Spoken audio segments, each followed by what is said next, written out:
ખબરદાર, બંધ કરી દેજો. આવતી વખતે સભા નહીં કરું, થરાદમાં ચક્કાજામ કરીશ અને આજુબાજુના હાઈવે બંધ કરવાનો કોલ આપીશ. એ પણ ડંકાની ચોટ ઉપર કહું છું. અને પાંચમી વખત ચેલેન્જ આપું છું, સળંગ પાંચમા દિવસે, કે મિસ્ટર હર્ષ સંઘવી, તમારામાં તો પાણી લાગતું નથી. સત્તાના જોરે મને ટાર્ગેટ કરવાના બદ ઇરાદાથી પાલનપુર ને સાબરકાંઠામાં 2-3 જગ્યાએ કૃત્રિમ બનાવટી પ્રોટેસ્ટ વિરોધના કાર્યક્રમ હર્ષ સંઘવીએ પ્લાન કરાવ્યા, પણ એમનું કશું વળ્યું નહીં.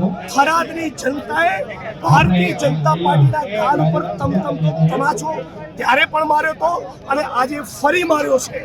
સત્તાનો ઉપયોગ કરી ટીમને કામે લગાડી મારા વિધાનસભા વડગામમાં 2200 લોકોનો કાર્યક્રમ કર્યો. અને આ જો વગર પૈસે જિગ્નેશભાઈ, ગુલાબસિંહભાઈ, જ્ઞાનીબેનને પ્રેમ કરનારી જનતા હજારોની સંખ્યામાં સ્વયંભૂ ઉમટી છે. અને હજી પણ થરાદમાં જે 10%, 15%, 20% કેફી પદાર્થોનું જે સેવન થઈ રહ્યું છે, વેચાણ થઈ રહ્યું છે, ખબરદાર, બંધ કરી દેજો. આવતી વખતે સભા નહીં કરું, થરાદમાં ચક્કાજામ કરીશ અને આજુબાજુના હાઈવે બંધ કરવાનો કોલ આપીશ. એ પણ ડંકાની ચોટ ઉપર કહું છું.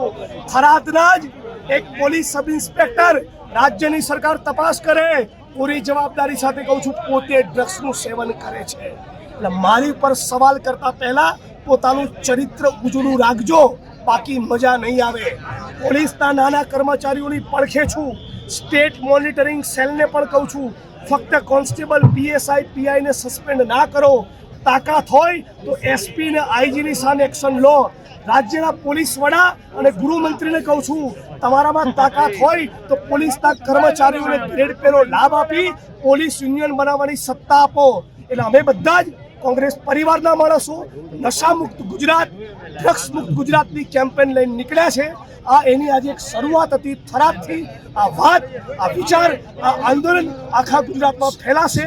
અને પાંચમી વખત ચેલેન્જ આપું છું, સળંગ પાંચમા દિવસે, કે મિસ્ટર હર્ષ સંઘવી, તમારામાં તો પાણી લાગતું નથી. તો કંઈ નહીં, નિલેશભાઈ રાઠોડ નામના મારા ડ્રાઈવર જોડે મજૂરાની ધરતી પર એકવાર દારૂના ડ્રગ્સના મુદ્દે ડિબેટ કરી લો.